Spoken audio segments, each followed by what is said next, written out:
teman-teman, di sini aku mau mereview novel. Kali ini saya mereview sebuah trilogi yang sebetulnya sudah selesai dibaca dalam satu judul ini, namun saya ingin mereview ulangnya kembali karena membaca yang sebelumnya itu sudah lumayan lama. Nah, di sini aku mau mereview tidak sedetail ketika mereview gitu, ketika membacanya, tapi saya akan menggambarkan cerita ini dan judulnya itu Jingga dan Senja. Nah, trilogi ini diawali dengan Jingga dan Senja. Pada buku pertamanya, penulis ini menceritakan penemuan Tari dan Ari serta segala macam benang takdir yang seolah menghubungkan mereka gitu. Di buku ini juga diceritakan betapa Tari begitu kesal karena Ari yang selalu mengganggunya. Karena Ari itu tipikal orang yang jahil gitu, yang suka usil. Nah, Ari itu merasa bahwa Tari adalah bayangannya. Bayangan harus berada di dekat benda aslinya, karena itu Ari nggak bosan-bosan untuk mengganggu Tari. Penulis begitu sabar menurut saya dalam mengisahkan detail cerita. Sedikit demi sedikit alasan Ari selalu mengganggu Tari terbongkar lama sekali. Entah kenapa saya merasa bahwa alur ceritanya itu sangat lambat gitu ya. Saya sampai tergoda untuk membuka bab terakhirnya agar segera tahu gitu ya motif Ari begitu tergila-gila pada Tari.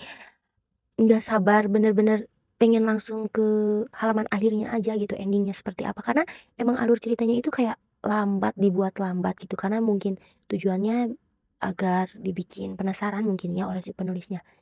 Namun setelah bersabar hingga akhir cerita, saya cukup kecewa gitu dengan ceritanya. Hanya begitu saja gitu. Karena itu mah hanya pembukaan saya saja gitu ya. Saya cukup kesal dengan penulis waktu itu karena rasa penasaran saya sudah sampai di ubun-ubun, tapi endingnya yang saya harapkan ternyata tidak seperti yang saya inginkan. Dan mungkin eh, re- lebih ke review bukunya sih, bukan lebih ke isinya gitu, karena isinya mah lebih ke cerita remaja lah gitu ya. Dan aku di sini cuman mau mereview bukunya doang gitu ya. Dan selanjutnya aku juga memahami bahwa hal itu wajar gitu ya.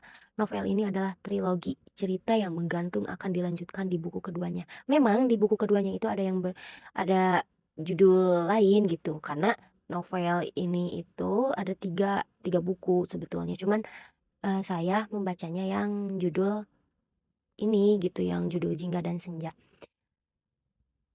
Namun seketika terbesit gitu ya dalam hati. Untung untung saya bacanya maraton, jadi nggak perlu nunggu bertahun-tahun untuk tahu seri selanjutnya. Nah, mungkin nanti di selanjutnya aku bakalan, apa ya, bakalan mereview buku trilogi yang keduanya. Karena emang trilogi ini, jenis buku yang menggantung gitu ceritanya gitu, nggak ada, apa ya, nggak ada ending keterusannya gitu. Mungkin itu saja, bye-bye.